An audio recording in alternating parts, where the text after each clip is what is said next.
भाव कहा।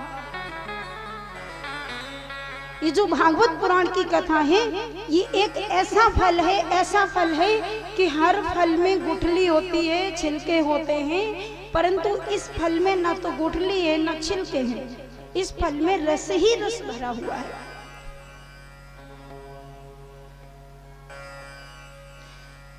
इसीलिए इस फल को खाना नहीं है, इसको पीना है, क्योंकि रस तो पिया जाता है। अतः पिबन्तु सद्भाग्या मामा मुंचित करीचे। इसलिए इस फल को खाना नहीं है, इसके रस को पीना है, आनंद लेना है।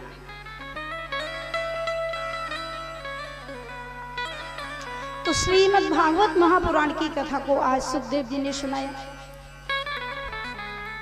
अपम नारायति पुरा संज्ञा कर्म कृतं मया तेन नारायण युक्तो मम तत्तुयनं सदा। देखो राजन, संसार में कुछ है नहीं, संसार में जल ही जल है।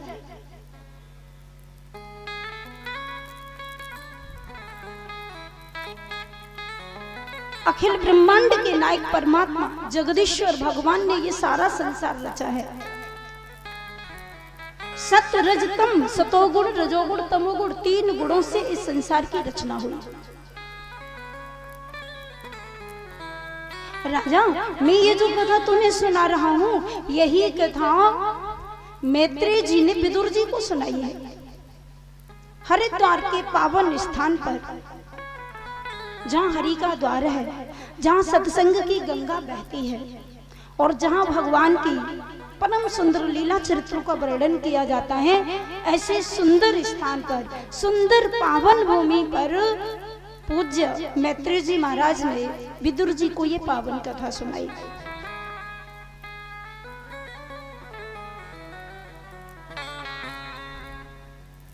और देखो विदुर जी कितने भाग्यशाली थे। भगवान जिस समय श्री कृष्ण अपने गोलोक धाम को जाने लगे तो ठाकुर जी ने किसी को याद नहीं किया। भगवान श्री कृष्ण जैसे ही गोलोक धाम जाने लगे तो भगवान श्री कृष्ण को एक की याद आई, और वो कौन थे? विदुर जी।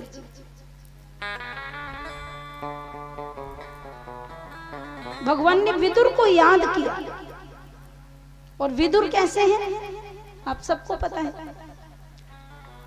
विदुरानी के घर में ठाकुर जी ने केले के छिलकों का भोग लगाया जाकर, कि भाव का भूखा हूं मैं और भाव ही एक सार है, भाव से मुझको बजे तो भव से बेड़ा पार है। भाव बिन कुछ भी जो दे मैं कभी लेता नहीं, भाव से एक फूल दे वो मुझे स्वीकार है। यदि भाव सच्चा है, भगवान कहते हैं कि तू गंगा जल मेरे ऊपर चढ़ाए तो बहुत अच्छी बात है, परंतु यदि हैंडपंप का पानी भी चढ़ाए लेकिन भाव से चढ़ाए तो वो हैंडपंप का जल भी गंगा जल से कम नहीं है। तेरा भाव होना चाहिए। ऐसे मेरे भगवान दयालु हैं। तो ऐसे विदुर जी और इनकी पत्नी विदुरानी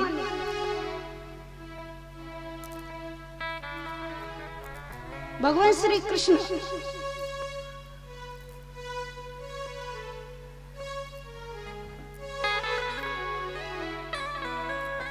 ठाकुर जी जिस समय दुर्योधन को समझाने के लिए गए शांति दूत बनकर, वो युद्ध होने की संभावना है, ठाकुर जी ने सोचा शायद युद्ध रुक जाए, तो दुर्योधन को समझाने के लिए गए शांति दूत बनकर।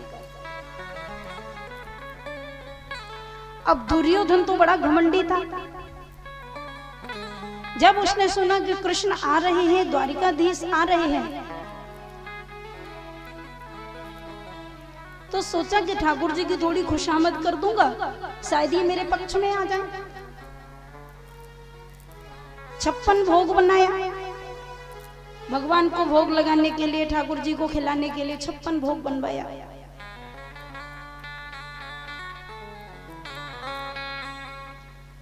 भगवान श्री कृष्ण शांति का प्रस्ताव लेकर जैसे ही गए तो रास्ते में जा रहे थे तो बीच में विदुर जी की कुटिया मिली, विदुर जी की।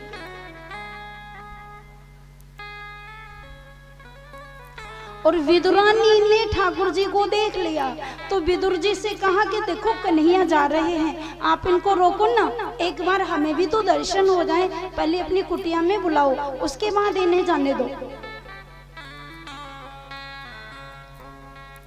विदुर जी ने कहा अरे बाबरी है गई है, कहा ठाकुर जी तो वहां दुर्योधन के यहाँ शांति दूत बन के जा रहे हैं, अभी बीच में मैं उनको रोक नहीं सकता, मेरी इतनी हिम्मत नहीं है। और सुन, यदि वो मेरे यहाँ आएंगे तो उनका स्वागत करने के लिए मेरे घर में कुछ है भी तो नहीं। और दुर्योधन तो राजा है, दुर्योधन के यहाँ तो अनेक प्रकार के मेवा मिष्ठान है, वो ठाकुर जी की खुशामद कर सकता है, भोग लगा सकता है, स्वागत कर सकता है। हमारे यहाँ ठाकुर जी को कुछ भोजन कराने को भी नहीं है, तो मैं क्यों उनको रोक लूं।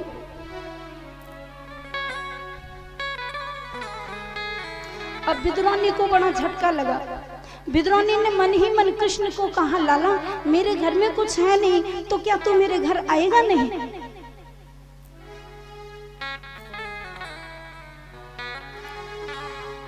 विदुरानी की बात को कृष्ण ने जान लिया और मन ही मन मानो कह दिया काकी चिंता मत करो, अभी लौट के तुम्हारे यहाँ तो आना है,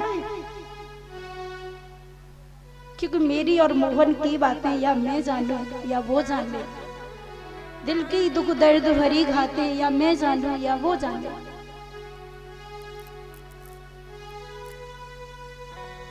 तो भक्त और भगवान की बात विदुर जी इस बात को नहीं जान पाए, क्योंकि विदुर जी को ज्ञान है और जो विदुरानी है उसको ज्ञान नहीं, उसके अंदर प्रेम है। इशारा कर दिया मैं अवश्य आऊंगा, चले गए।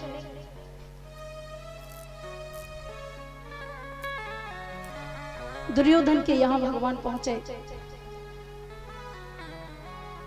बड़ा स्वागत किया दुर्योधन ने, आइए आइए पधारिए।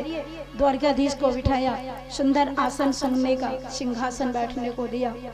कुछ बात हुई, एक दूसरे से बात हुई, थोड़ा समय लगा। भगवान श्री कृष्ण ने युद्ध न हो ऐसा प्रस्ताव रखा। भगवान श्री कृष्ण ने दुर्योधन से कहा देखो तुम इतने अच्छे इंसान हो,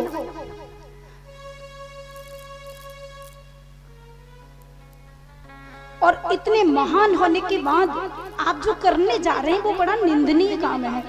क्यों? बोले अन्याय अनीति से सर्वस्व नष्ट हो जाता है। तुम एक काम करो,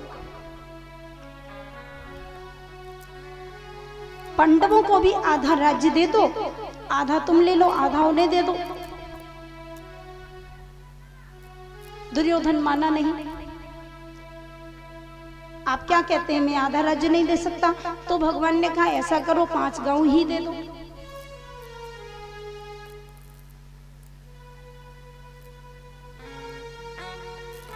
दुर्योधन ने इसको भी इनकार कर दिया। अरे 5 गांव की बात करते हैं आप, मैं एक सुई की नोक के बराबर भी जमीन नहीं दे सकता, और यदि उनमें हिम्मत है तो युद्ध कर ले, और युद्ध में यदि वो जीत जाए तो सब कुछ ले जाएं, बाकी मैं ऐसे नहीं दे सकता। मना कर दिया। ठाकुर जी ने कहा ठीक है तो फिर मैं जाऊं। तो दुर्योधन ने कहा कि नहीं नहीं ऐसे मत जाइए, हमने आपके लिए सब भोजन की व्यवस्था की है और बढ़िया बढ़िया भोजन 56 भोग बनवाया है, आप थोड़ा भोग लगाइए। भगवान श्री कृष्ण ने कहा कि भूख तो लगी नहीं है, भोजन कैसे कर लूं। दुर्योधन ने कहा इतनी देर से आप आए हुए हैं, कुछ खाया नहीं, जलपान किया नहीं, आप थोड़ा कुछ लीजिए ना, थोड़ा बहुत कुछ खाइए।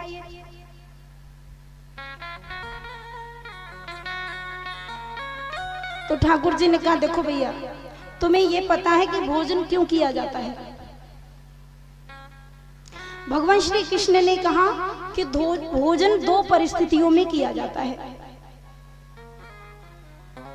या तो खाने वाले को ज्यादा भूख लग रही हो, या फिर खिलाने वाले के अंदर प्रेम ज्यादा हो। कितनी सुंदर बात कही ठाकुर जी ने। दुर्योधन से कहा भैया भोजन दो परिस्थितियों में किया जाता है, या तो खाने वाले को ज्यादा भूख लग रही हो तो वो कहीं भी खा सकता है, या फिर खिलाने वाले के अंदर प्रेम ज्यादा हो तो भोजन तो करना ही पड़ेगा। परंतु यहाँ दोनों में से कुछ नहीं है, ना तो मुझे ज्यादा भूख लग रही है और ना तुम्हारे अंदर प्रेम ही है, इसलिए भोजन तो हो नहीं सकता।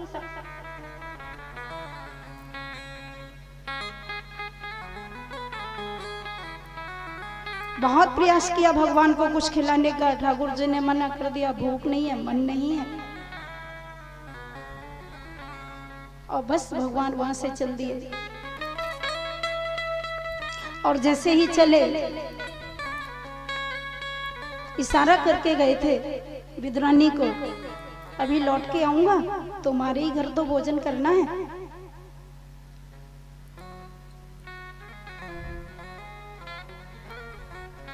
तो विदुरानी ने विदुर जी को कहा कि देखो ठाकुर जी, मुझे लगता है कि कन्हैया जरूर आएंगे मेरे यहाँ, तुम एक काम करो, यदि कहीं आ गए तो घर में कुछ है नहीं, तुम जाओ बाजार में लड्डू लेके आओ। विदुर जी ने कहा कि वो तो दुर्योधन के यहाँ गए, भला मेरे लड्डू क्यों खाएंगे। विदुरानी बोली तुम जाओ ना। विदुर जी को बाजार भेज दिया लड्डू लेने के लिए। और विदुर जी जैसे ही गए तो विदुरानी ने कहा मैं स्नान ध्यान कर लूं, कहीं ठाकुर जी आ गए तो जल्दी नहा धो के तैयार हो जाऊं, तब तक वो लेके आएंगे लड्डू, में भगवान का भोग लगाऊंगी।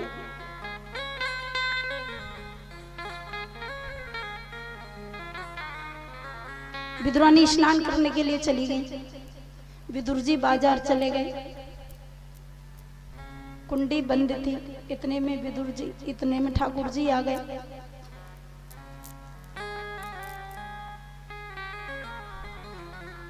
और जैसे ही कृष्ण भगवान आए, कुंडी खटखटाई, कुंडी खटखटाई तो विदुरानी स्नान कर रही थी। पूछा कौन हो?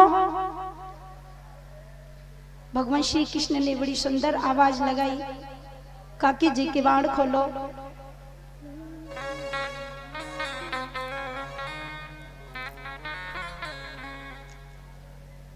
अरे आज हरि आए विदुर घर पावना, आज हरि आए विदुर घर पावना, आज हरि आए विदुर घर पावना, आज हरि आए।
विदुरानी महती विदुर हती विदुरानी, आई गए घर सारंग पानी, आई गए घर सारंग पानी, आई गए घर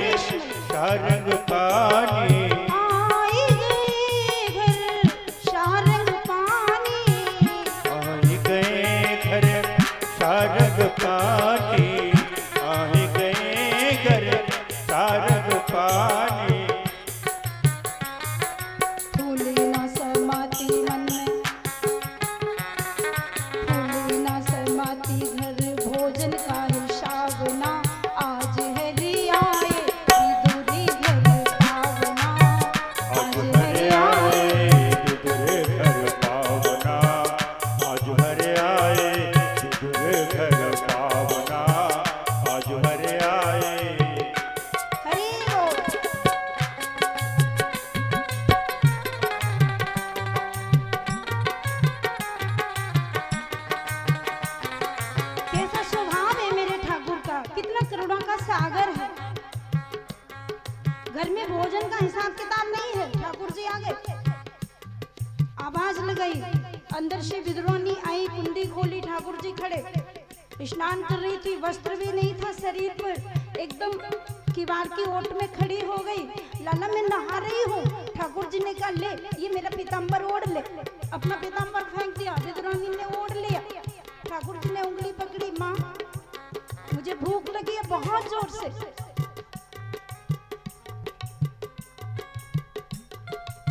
गाय के गोबर से चौक लगाया, ठाकुर जी को बिठाने के लिए पट्टा बिछाया, चंदन की चौकी डाली, प्रेम में ऐसी मस्त हो गई वो चौकी भी उल्टी डाल दी, सीधी नहीं डाली, और ठाकुर जी उल्टी चौकी पर ही बैठ गए।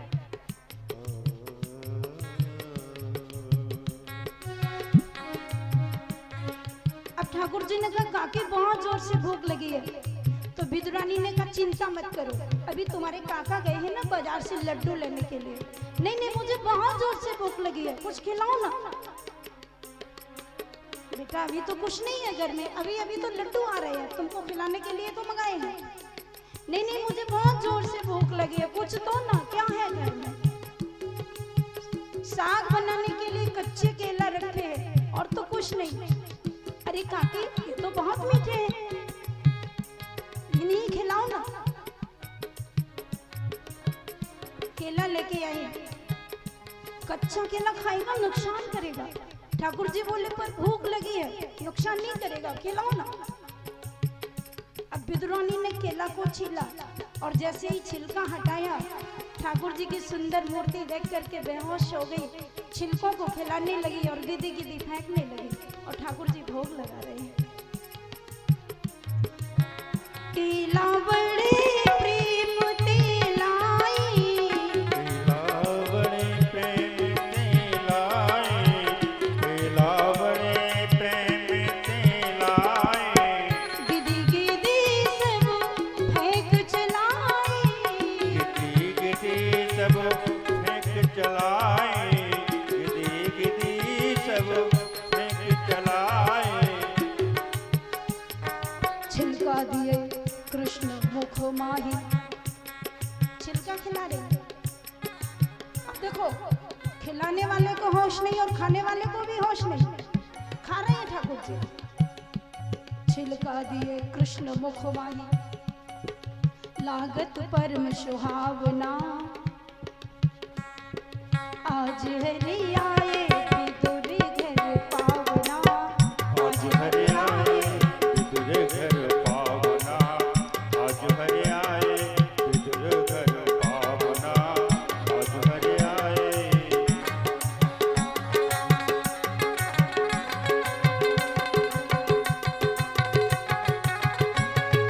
छिलके खिला रही है विद्वानी, ठाकुर जी खाते जा रहे हैं, गिदी गिदी फेंक दिया सब। काकी और खिलाओ ना, खिला रही है। अश्रुप्रपात हो रहा है, ठाकुर जी खाते जा रहे हैं, इतने में विदुर जी आ गए। और जैसे ही विदुर जी आए तो विदुर जी ने ये दृश्य देखा, घबरा गए और एकदम विदुर जी ने विद्वानी को डांटा, री बावरी पागल है क्या, भगवान को तू छिलके खिला रही है, कच्चे केले के वो भी छिलके, बंद कर, ये मैं लड्डू लेके आया हूँ। विदुर जी ने कृष्ण को भी डांटा, लाला ये तू पागल है, बावरी पर तुझे होश नहीं, तू क्यों खाता जा रहा है? ठाकुर जी ने कहा काका जो खिलाने वाले को होश नहीं तो खाने वाले को कहाँ होश है? बड़े प्रेम से पाया। अब विदुर जी ने लड्डू निकाला, लाला तुम भोग लगाओ। ठाकुर जी ने कहा काका पेट तो भर गया, अब तो इतनी भी जगह नहीं है कि कुछ खा लो। बहुत सुंदर भाव है। ठाकुर जी ने कहा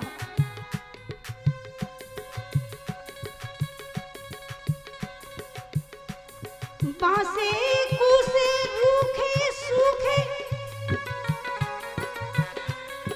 और हम तो विदुर प्रेम के भूखे, बासे कूसे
विदुर जी ने भोग लगाया, लड्डू लेकर, लाला ये खाओ, मैं तुम्हारे लिए लेके आया हूं।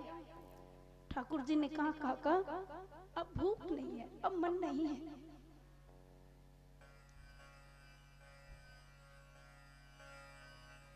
ये भाव है, इसलिए इनका नाम है भक्त वत्सल।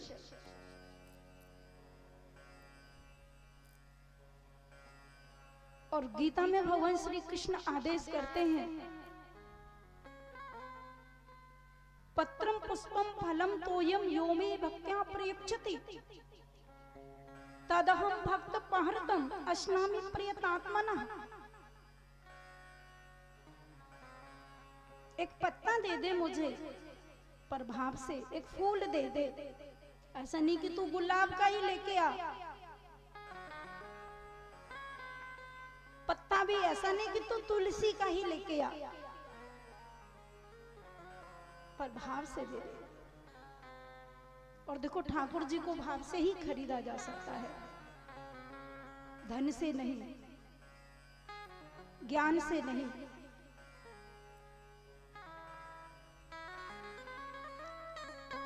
और ये अमानत सब किसी के पास नहीं होती, ये अमानत संतों के पास होती है।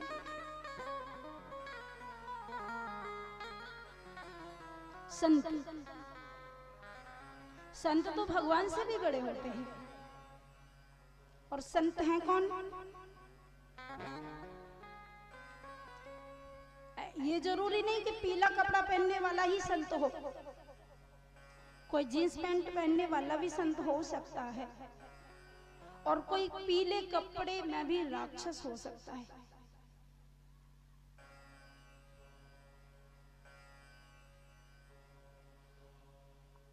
तो ये भाव संतों के पास है। श्री वृंदावन बिहारी लाल की जय। यहाँ विदुर जी की भक्ति को भगवान ने सबको बताया, ऐसे मेरे विदुर हैं। उन्हीं विदुर जी को मैत्रेय जी ने पावन कथा सुनाई भागवत जी की। सृष्टि के बारे में बताया, भगवान विष्णु की नाभि से कमल पैदा हुआ, कमल से ब्रह्मा जी पैदा हुए, और ब्रह्मा जी के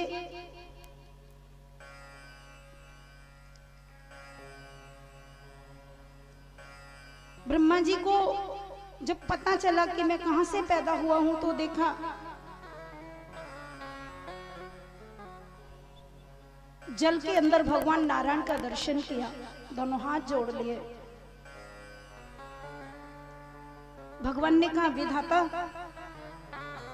तुम मेरे आदेश का पालन करो, सृष्टि उत्पन्न करो। तो ब्रह्मा जी ने यहां से सृष्टि को उत्पन्न किया, 4 पुत्रों को जन्म दिया, सनक, सनंदन, सनत कुमार, सनातन। ये ब्रह्मा जी के 4 पुत्र हैं।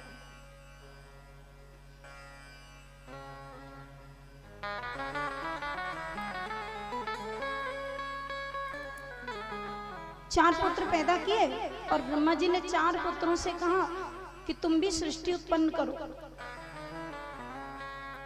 उन 4 पुत्रों ने कहा तुम हमें माया के चक्कर में डाल रहे हो, हमें सृष्टि वृष्टि उत्पन्न नहीं करनी, हम लोग तो भजन करेंगे। तो ब्रह्मा जी को गुस्सा आ गया, मेरी संतान होकर मेरी बात का पालन नहीं करते हो तुम। बहुत गुस्सा आया, इतना गुस्सा आया कि लाल नेत्र हो गए और पसीना आ गया ब्रह्मा जी को। तो माथे से जो पसीने की बूंद गिरी, उसमें से भगवान शंकर प्रकट हुए।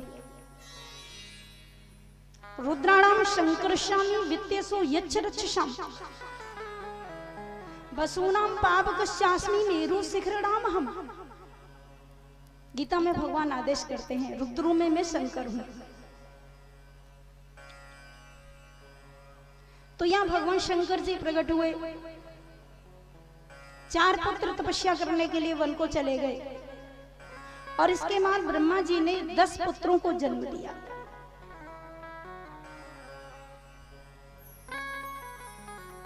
दस पुत्र।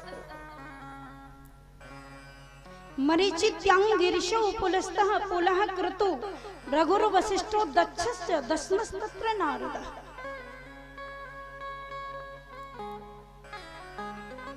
मन से मरीच को पैदा किया, नेत्रों से अत्रि को पैदा किया, मुख से अंगिरा मुनि को पैदा किया, नाभि से पुलह को पैदा किया और कान से पुलस्त्य मुनि को पैदा किया, हाथ से क्रतु को पैदा किया, पैर के अंगूठे से दक्ष प्रजापति को पैदा किया और अपनी गोद से ब्रह्मा जी ने नारद जी को पैदा किया। 10 पुत्र पैदा किए। इसके बाद ब्रह्मा जी ने एक पुत्र को जन्म दिया, एक पुत्री को जन्म दिया। दाईं भुजा से एक पुत्र पैदा किया जो स्वयंभू मनु है और बाईं भुजा से कन्या को जन्म दिया जो शतरूपा है।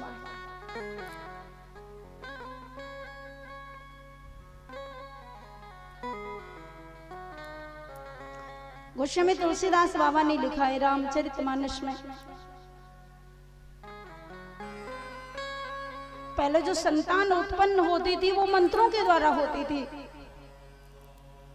पति पत्नी के भोग से संतान पैदा नहीं होती थी, मंत्रों से संतान उत्पन्न होती थी। परंतु स्वयंभू मनु शतरूपा के बाद में पति पत्नी के संबंध से संतान उत्पन्न होने लगी। बाबा जी ने लिखा है,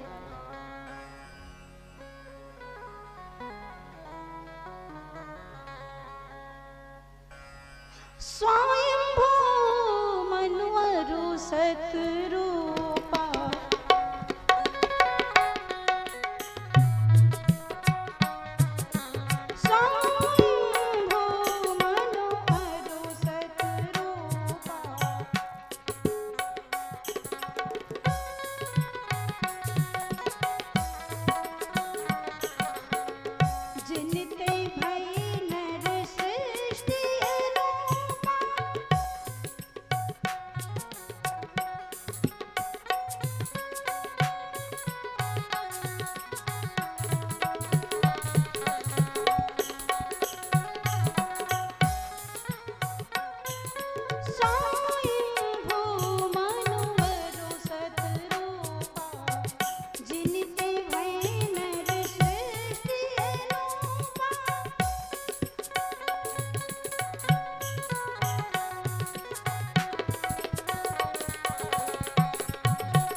स्वयंभू मनु और शतरूपा ने संतान उत्पन्न की और स्वयंभू मनु के 2 पुत्र पैदा हुए। कौन? एक उत्तानपाद, एक प्रियव्रत और 3 पुत्री पैदा हुई। ध्यान देना, 3 बेटियां, आकुति, देवहूति, प्रसूति।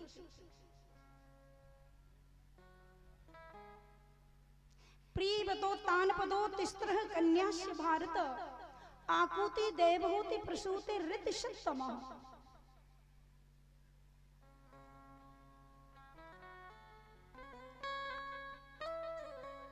बहुत सुंदर।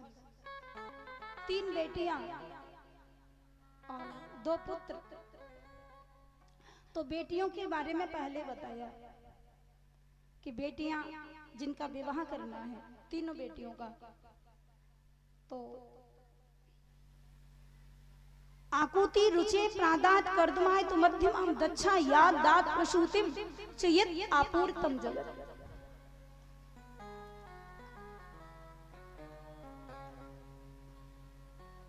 भगवान का बार-बार अवतार हुआ, कई युगों में, कई मनवंतरों में ऐसे भगवान अवतार लेते रहे।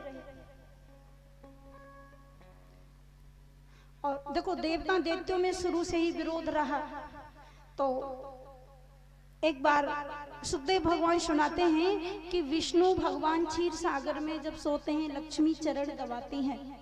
ये लक्ष्मी कौन है पता है आपको? लक्ष्मी जी के साथ जब भगवान श्री विष्णु का विवाह हुआ तो लक्ष्मी जी ने विष्णु भगवान के गले में जयमाला डाली। लक्ष्मी जी को विष्णु भगवान घर ले आने लगे।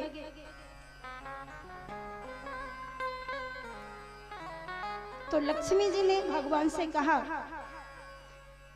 अब मैं ससुराल जा रही हूं और ससुराल में कुछ लोग ऐसे भी मिलेंगे जिनकी मुझे पर्दा करनी पड़ेगी। तो आप बताइए ना, जो लोग आपसे बड़े होंगे उनकी मुझे लाज करनी पड़ेगी, पर्दा करनी पड़ेगी।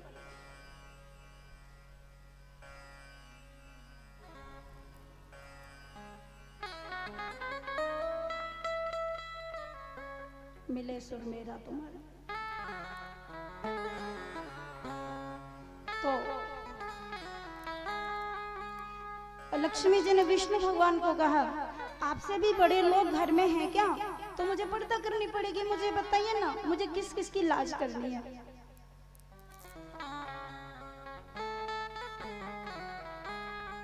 वैसे तो मुझे लगता है कि सबसे बड़े आप ही हैं। भगवान बोले, नहीं नहीं, कुछ लोग हमसे भी बड़े हैं। अच्छा, तो कौन है वो बड़े, मुझे बताओ ना। विष्णु भगवान ने कहा, जो साधु संत हैं वो मुझसे भी बड़े हैं।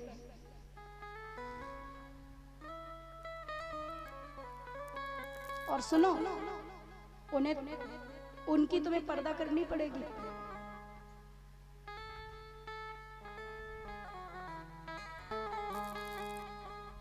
लक्ष्मी जी ने कहा, कभी पर्दा करना भूल गई तो फिर आप नाराज हो जाएंगे।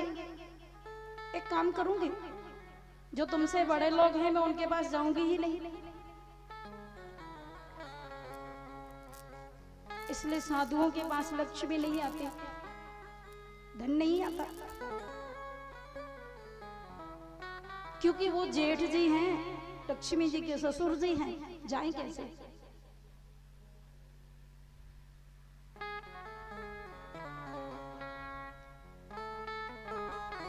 भगवान ने कह दिया, हाँ यदि तुमने पर्दा करना भूल गई ना तो समझ लेना, इसलिए अच्छा होगा तुम जाना ही मत। इसलिए साधु लोग फकीर होते हैं, उनके पास धन नहीं होता, लक्ष्मी नहीं होते, पर लक्ष्मी पति तो उनका दास होता है। क्यों? अरे वो साधु तो उनके बाप हैं, वो साधु तो उनके बड़े भाई हैं। इसलिए बाबा जी ने लिखा कि संत हृदय नवनीति समाना,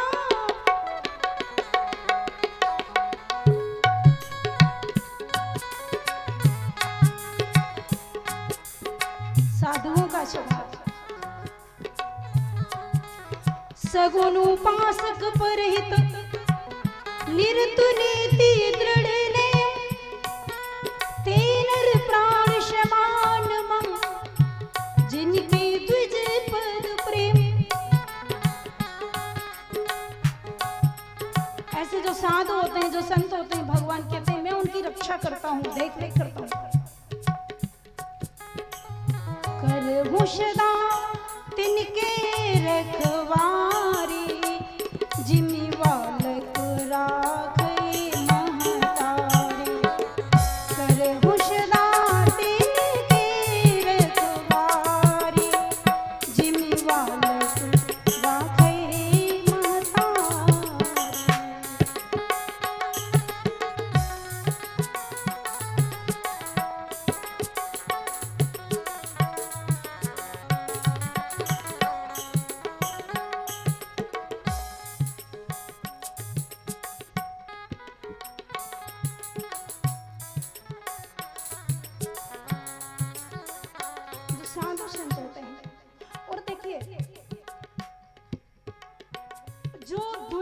छोड़, जो जगत को छोड़ जगदीश्वर का बन जाता है, जगदीश्वर उसी का ध्यान करते हैं।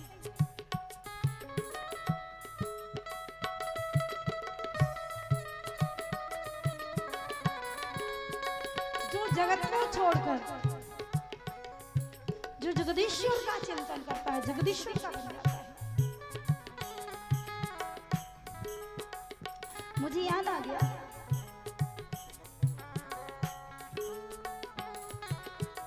अन्य निश्चिंतयन्तो मां ये जना पर्युपास्ते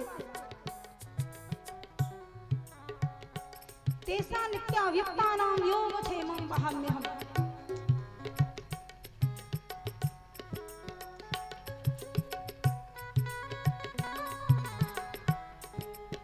एक कोई प्रेमी और प्रेमिका छत पर बैठे थे, ध्यान देना।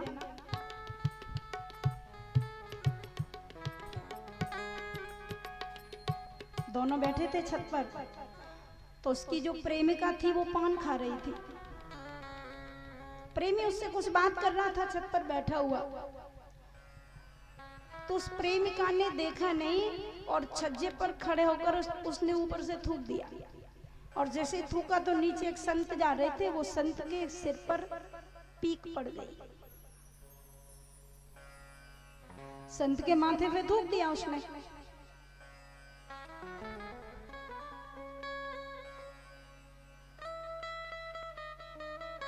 अब जब संत के माथे पर थूक दिया तो संत ने ऊपर देखा, उस प्रेमिका को खड़ी देखा, सुंदरी को, युवती को। तो संत ने कहा, बेटी जरा देखा नहीं तुमने मेरे ऊपर थूक दिया, देख के तो थूका करो। वो प्रेमी उसके पास में बैठा था, उसने सोचा कि मेरी प्रेमिका को इतनी हिम्मत, कोई कुछ कह दे। उतर पड़ा, जीने से नीचे उतर के आया लेके डंडा, संत में 4-5 जमा दिए। खबरदार, शर्म नहीं आती तुझे? मैं बैठा हूं, मेरे सामने इससे कोई मुंह लग जाए, बहस कर जाए, चल यहां से।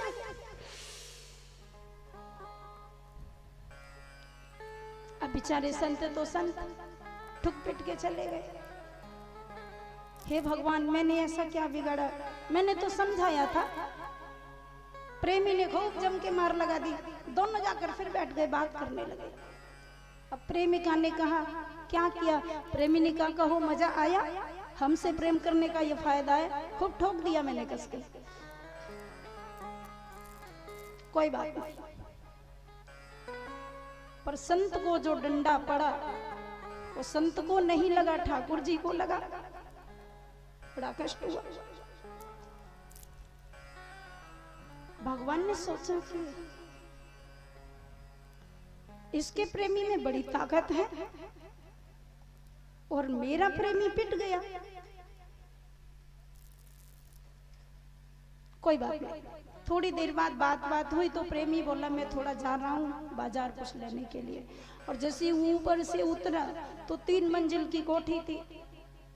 केला वेला खाए होंगे, छिलका पड़ा था, पैर फिसला, 3 मंजिल से सीधा नीचे ही गिरा। पूरी कमर टूट गई, रीढ़ की हड्डी बड्डी सब खत्म।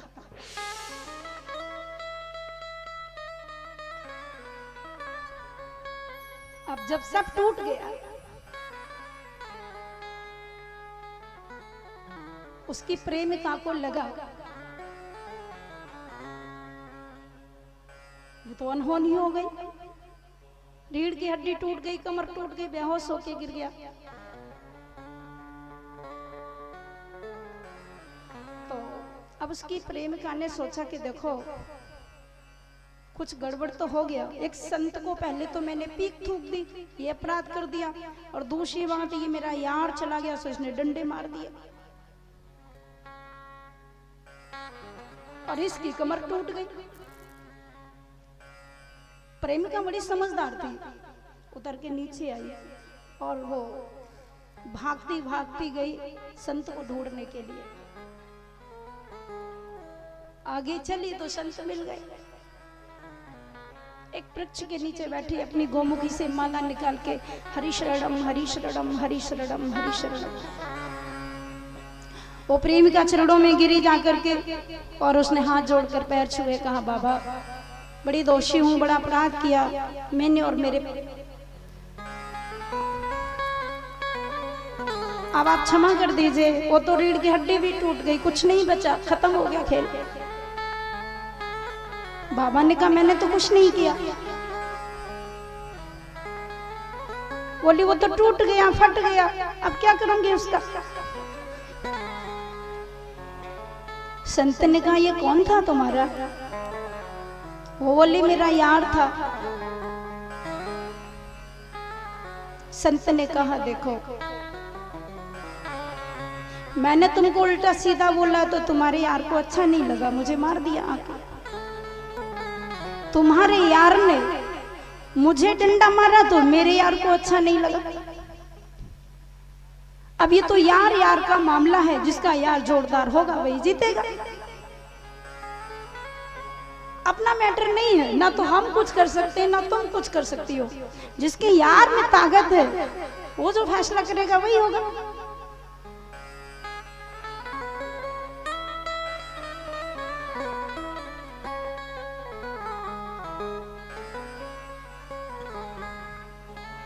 कितना सुंदर भाव है। जगत को छोड़कर जगदीश्वर को पकड़ के देखो, कितना आनंद आता है। इसलिए भगवान कहते हैं कि जो साधु होते हैं वो विश्व के गुरु होते हैं, वो एक व्यक्ति के गुरु नहीं। अरे मैंने तुम्हें मंत्र दे दिया, दीक्षा दे दी, तो मैं तुम्हारी गुरु नहीं। यदि मैं असली साधु हूं तो विश्व के गुरु हूं मैं। लेकिन भगवान कहते हैं उसमें अंतर है। जो जगत की आशा छोड़े वो जगत का गुरु है, जो जगदीश्वर से आशा करे वो जगत का गुरु है, और जो जगत की आशा करे तो पूरा जगत उसका गुरु है, वो उसका चेला है।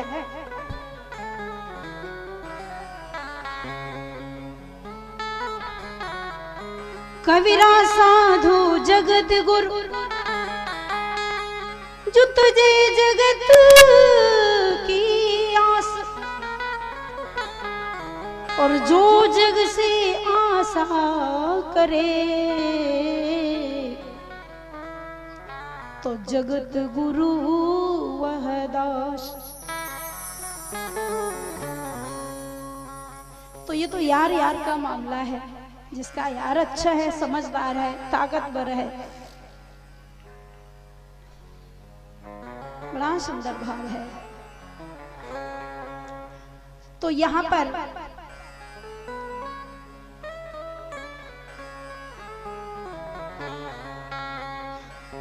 आगुति रुचि प्रादात कर्दमा ये तो मध्यमा दक्षाया दात प्रसूतिम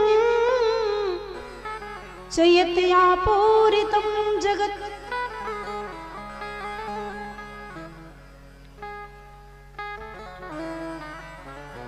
तीन कन्याओं के पहले सुखदेव भगवान परीक्षित को सुनाते हैं। भगवान विष्णु क्षीर सागर में सोते हैं, लक्ष्मी पैर दबा रही हैं, उनके दो द्वारपाल हैं, जय और विजय, भगवान के सेवक हैं। किसको भगवान के पास कब जाना है देख रेख करते हैं। उसी समय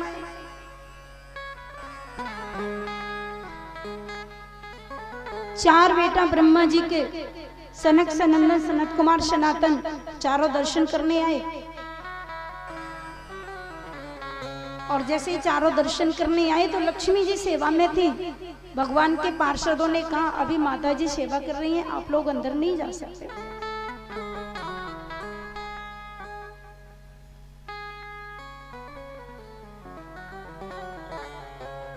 अच्छा, लेकिन मुझे दर्शन करना है। उन्होंने मना किया, आप अंदर नहीं जा सकते। कुछ समय के लिए खड़े रहे। जब अंदर नहीं जाने दिया तो चारों ने श्राप दे दिया, तुम राक्षस बन जाओ। 3 जन्म के लिए राक्षस बनने का श्राप दिया।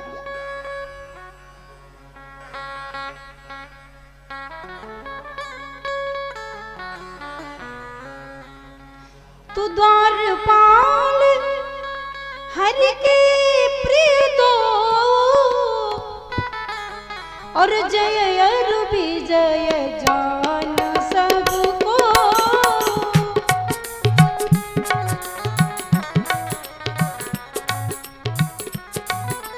द्वारपाल हरि के प्रिय दो, द्वारपाल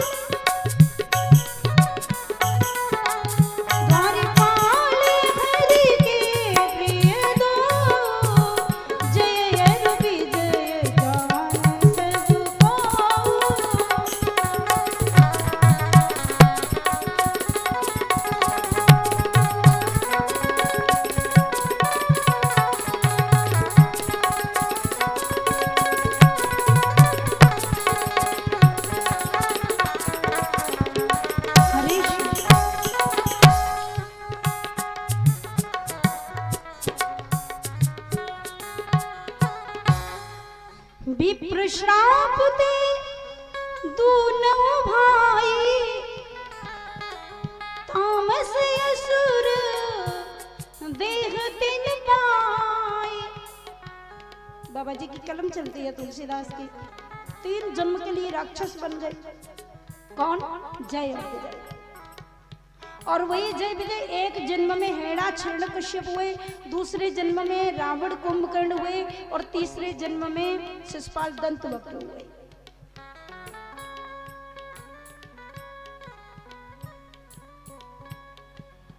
हिरण्याक्ष बहुत बड़ा राक्षस था। ब्रह्मा जी की तपस्या की, बहुत आशीर्वाद ले लिए थे। सारी पृथ्वी को लेकर के पाताल लोक में चला गया, रसातल में चला गया। भगवान ने वारे का रूप धारण किया, सूअर का। देखो भगवान तो कुछ भी बन जाते हैं, ऐसा नहीं कि वो मनुष्य ही बन के आए। सूअर भी बन गए, मछली भी बन गए, कछुआ भी बन गए। इसलिए बाबा जी ने लिखा, तब तब प्रभु धरि विविध शरीरा, अनेक प्रकार के शरीर धारण किए, हरे ही कृपा निधि सज्जन पीरा।